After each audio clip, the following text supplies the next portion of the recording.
শাশুড়ি মা যদি ভালো হয় আর কিছু কিন্তু সংসারের সমস্যাই হয় না, তাই না? তো তেমনই আমার ক্ষেত্রেও তাই। শাশুড়ি মা একটু বোঝে বলে আমার কষ্টটা অনেকটাই কমে যায়। তো যাই হোক, উনি রান্না করেছিল সকালবেলা আর আমি এদিকে কাজ গুছিয়ে ঘরগুলো পরিষ্কার করেছিলাম। তো চলো প্রথম থেকে ভিডিওটা স্টার্ট করি। তো আমি সুস্মিতা, তো আমার চ্যানেলে তোমাদেরকে অনেক অনেক স্বাগত। আজ সোমবার, তো সকালবেলা অনেক কাজ ছিল, ভেবেছিলাম ঘর টরগুলো মুছবো, অনেক কাজ। তো যাই হোক, এদিকে কিন্তু সকালে উঠেই কিন্তু আমাদের উঠোনের পরিস্থিতি খুবই খারাপ। মাটি দেওয়াতে কিন্তু মানে উঠোনের চারিদিকে হাঁটাও সমস্যা হয়ে যাচ্ছে। আর আমার শাশুড়ি মায়ের হাঁটতে একটু অসুবিধা হয়, যে কারণে একটু লাল মাটি এনে আমাদের ঘরের সামনে দেওয়া হচ্ছিলো। আমার কর্তামশাই নিয়ে আসছিল, ওর সঙ্গে আমিও হেল্প করে দিয়েছি। তো যাই হোক, একটু পাড়িয়ে পাড়িয়ে একটু সমান হয়েছে। সমান না হলে না হাঁটতে গেলে খুবই অসুবিধা। তো তার আগে কিন্তু অনেক কাজই করেছি। তারপরে কর্তামশাই কাজবাজ সেরে একটু ফ্রেশ হয়ে নিয়েছে, যেহেতু ও কাজে যাবে। আর এদিকে মা হচ্ছে চা করেছিল, চাটা খেয়ে নিয়েছে। তারপরে কিন্তু কয়েকটা জামা কাপড় ছিল কর্তামশাই, সেগুলো ধুয়ে দেবো। অনেক কাজই আছে, সকালবেলা কাজের কিন্তু শেষ হয় না, তাই না? তো যাই হোক, মা বললো যে আমি রান্না করছি, তুমি ঘরের কাজবাজ সেরে নাও, তাহলে তাড়াতাড়ি হয়ে যাবে। সত্যি বলতে একজন রান্না করলে আরেকজন আরেকটা কাজ করলে কিন্তু খুবই ভালো হয়। যাই হোক, দুইজনের সামঞ্জস্য করে চলি বলে আমাদের কাজের কিন্তু অসুবিধা হয় না। তো মা এদিকে রান্না করবে, আমি এদিকে ঘরের কাজবাজ গোছাবো। তো কয়েকটা জামা কাপড় আছে, সেগুলো ধুয়ে ফেলবো তাড়াতাড়ি করে।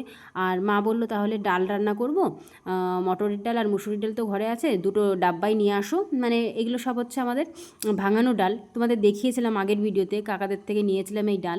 তো ডালটা এত ভালো কি বলবো। এদিকে মুসুর ডালটা নিচ্ছি আর হচ্ছে মটরের ডাল একবারেই নিয়ে নেবো, রান্নাঘরে রেখে দেবো, ভালো হবে, যেহেতু অনেক দিন ধরেই খেতে হবে। আর এই পিঁপড়ে যা হচ্ছে কি বলবো, এই যে গরম পড়লেই পিঁপড়ে ওঠে, ভারী সমস্যা। তো যাই হোক, কিন্তু আমি দুটো ডাব্বার মধ্যেই মুসুর ডাল আর মটর ডালটা নিয়ে নিয়েছি, আর রান্নাঘরে এসে কিন্তু ডালগুলো রেখে দিয়েছি। তো যাই হোক, আজকে ডাল রান্না করা হবে আর উচ্ছে ভাজা হবে, আর এদিকে আলু সিদ্ধ, নর্মাল খাবার হবে, তেমন কিছুই আজকে হবে না, যেহেতু কাজ একটু বেশি। আর আজকে এমনি সোমবার, আমাদের নিরামিষ। তো এদিকে কিন্তু টমেটো ডাল করবে, ডাল। আর মা কিন্তু রান্না বসিয়ে দিয়েছে, ব্যাস আর কি লাগে। তো মাকে আমি একটু গুছিয়ে দিয়েছিলাম, আলু টালুগুলো কেটে দিয়েছি, যা যা লাগবে একটু গুছিয়ে দিলে কিন্তু হাতে হাতে, তাহলে কিন্তু রান্নাটা তাড়াতাড়িও হয়ে যায়। তো যাই হোক, এদিকে মার সাথে একটু গল্প করছিলাম। মা বললো তাহলে তুমি ঘরের কাজগুলো সেরে নাও তাড়াতাড়ি করে, আর আমি এদিকে রান্নাটা করে ফেলি। তো যাই হোক, কাজ আজকে আমার প্রচুর কাজ, কি বলবো, যেদিন কাজ থাকে মানে আমার মাথা খারাপ হয়ে যায়, আর মাথা যন্ত্রণা সেদিন তো হবেই, কোনো কথা হবে না। আর কাজ করলেও আমি মানে কি বলবো, সব একবারেই করি। তো যাই হোক, প্রথমে ঘরে এসেছি, ঘরে এসে কিন্তু চাদরগুলো সবগুলো ভিজিয়ে রেখে এসেছি, যেহেতু একটু ভেজা থাকলে কিন্তু নোংরাগুলো ভালো ওঠে। এদিকে ঘরে কয়েকটা জামা ছিল, সেগুলো একটু গুছিয়ে রাখলাম, জামা কাপড়ের ঢের হয়ে যায়, যখন ধোয়া কাচা হবে এক গাদা জামা কাপড় হবে, কী আর বলি। তো যাই হোক, ঘরগুলো কিন্তু একটু ঝাড়াপোছা করব ভেবেছিলাম, অনেক দিন ধরে ভাবছি যে ঝাড়বো একটু, কিন্তু ঝাড়াই হচ্ছে না, এত ঝুল হয় কি বলবো। মাকড়সা যে কোথার থেকে আসে ভাই, আমি বুঝতেই পারি না। এই কয়দিন আগে ঝুলটা ঝাড়লাম, আবার মাকড়সার জাল। কি আর বলি, এদের জন্য আর গুছিয়ে রাখা পারা যায় না। আমার এক এক সময় জানো তো রাগ হয়ে যায়, মানে যতই পরিষ্কার করি চোখে যেন ততই নোংরাটা বেশি বাঁধে। সপ্তাহখানিকও হয়নি আমি ঘর পরিষ্কার করেছি, দেখো আবার ঘরের অবস্থা যাতা। তো জানলা টালনা দিয়ে কিন্তু বাইরের পোর্শনটা আমি আজকে পরিষ্কার করেছি। আমাদের ঘরের সামনে যে গার্ডওয়াল টাইপের তোমার আছে, সেইগুলো এত নোংরা পড়েছে, মানে বৃষ্টির জলে কি হয়, শ্যাদলা পড়ে যায়। তো সেটা তুলেছিলাম, সকালবেলায় সেটা করেছি আগেই, কারণ ওইটা করেই কিন্তু একটু বসে নিয়েছি, ঘেমে গেছিলাম। এই ঘামলেই কিন্তু আমার ঠান্ডাটা লেগে যায়, আর এই ঠান্ডার দোষ আমার ভীষণ হচ্ছে। মানে এই গত 20 দিন ধরে আমি ঠান্ডায় ভুগছি, কি আর বলি। তা এখন ঠাকুরের ইচ্ছায় একটু ভালো আছি। তো ভালো থাকলে কি, মানে আমি ভালো হলেই আবার কাজে শুরু হয়ে যায়।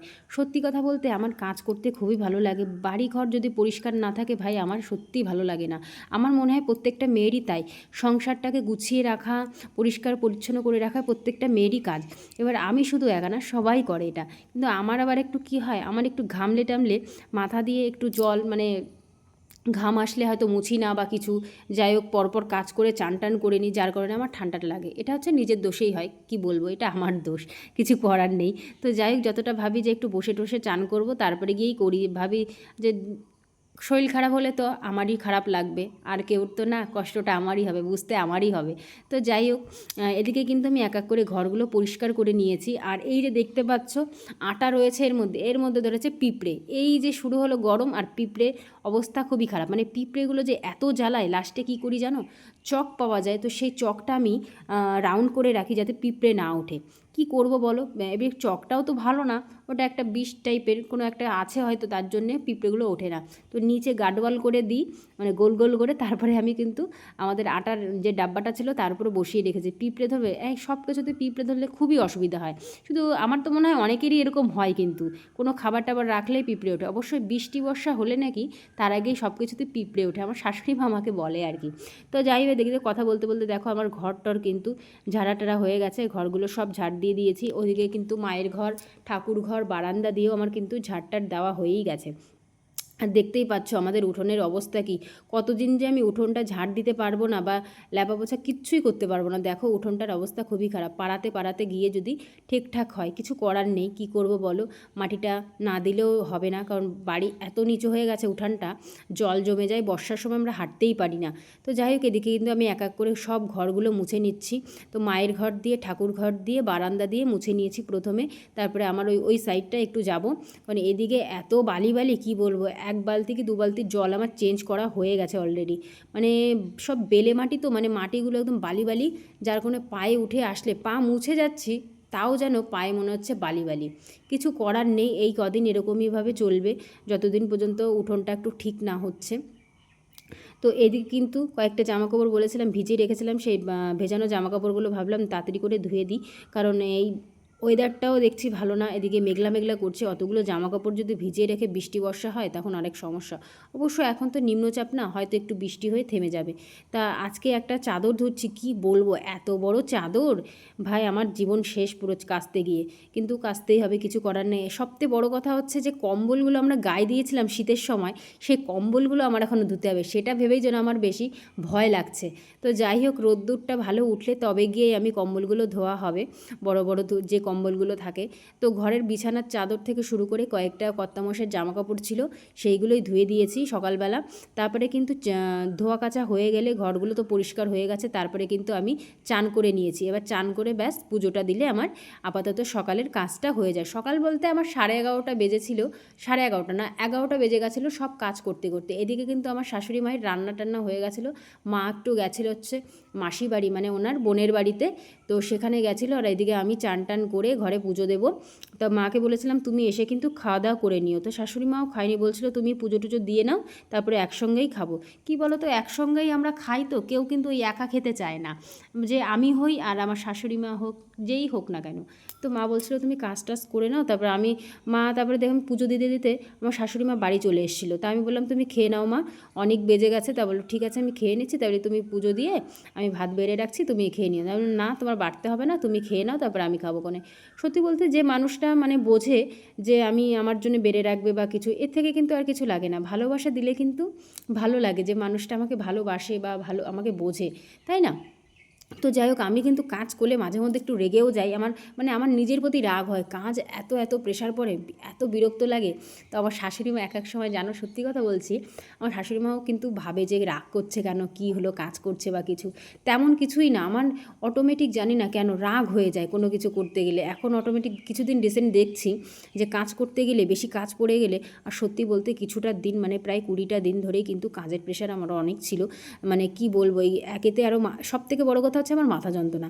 এই যখন থেকে ঠান্ডা লেগেছে, এই মাথা যন্ত্রণার জন্য আমি খুব সমস্যায় ভুগছি। যাই হোক, ঠাকুরের ইচ্ছা এখন একটু কম আছে। তো যাই হোক, তোমাদের সাথে কথা বলতে বলতে দেখো আমার পুজো দেওয়া হয়ে গেছে। আমার ঠাকুরের স্থান হচ্ছে আমার মনের শান্তির স্থান, যেখানে এসে আমি শান্তি পাই। তো যাই হোক, খাওয়া দাওয়া করে নেব। এখানে মা রান্না করেছে যে আলুর সিদ্ধ, তারপরে ডাল, আর এদিকে কিন্তু হচ্ছে উচ্ছে ভাজা দিয়ে কিন্তু আমরা কাসুন্দি দিয়ে খাই, বেস্ট মানে একটা খাবার, মানে নতুন খাওয়া শিখেছি এটা। আমার কর্তামশাই আমাকে বলেছে খেয়ে দেখবে, আর যখনই উচ্ছে ভাজা করি তখনই কিন্তু কাসুন্দি দিয়ে খাওয়া হয়। তো খেয়েছি নিরামিষ ভাত, কি বলবো এত সুন্দর হয়েছে, কি বলবো, দারুণ দারুণ। তো মাই বলছে যে ডালগুলো নিয়েছি, ডালটা খুবই ভালো, মটর ডালটাও ভালো, মুসুর ডালটাও ভালো। তো ভেবেছিলাম আর কিছুটা ডাল নেবো, কিন্তু ডালটা কিন্তু বিক্রি হয়ে গেছে। যাই হোক, কিছু করার নেই, যেটুকু আছে সেটুকুই খেতে হবে। এদিকে কিন্তু খাওয়া দাওয়া সেরে আমি গেছিলাম আমার জায়ের বাড়িতে। তো ভাবলাম একটু ঘুরে আসি। তো গিয়ে দেখলাম ওরা চান টান করছে, তা বললাম ঠিক আছে তাহলে তোমরা চান করো, আমি তাহলে বাড়ির থেকে আবার ঘুরে আসি। আমি আবার চলে আসলাম বাড়ি। তারপরে শাশুড়ি মা আর আমি একটু গল্প করছিলাম, মায়েরও চান হয়ে গেছে, এদিকে চান করে বসে আছে। আমরা বলছি যে উঠোনটা যে কবে ঠিক হবে, বাপরে যা অবস্থা, অবস্থা উঠোনের, কিছু করার নেই। তো যাই হোক, আমরা বিকালবেলা আবার কিন্তু চলে আসলাম আমার বাবার বাড়িতে। বাবার বাড়ি যেতেও টাইম লাগে না, আসতেও টাইম লাগে না। তো যাই হোক, দুজনে বেরিয়ে গেলাম। তো মায়ের জন্য নিয়ে গেছিলাম ডাল যে ভাঙিয়েছিলাম না, তো মায়ের জন্য ভাবলাম নিয়ে যাই, একটু দেখাও করে আসি, একটু কাজ ছিল যেহেতু ওই বাড়িতে।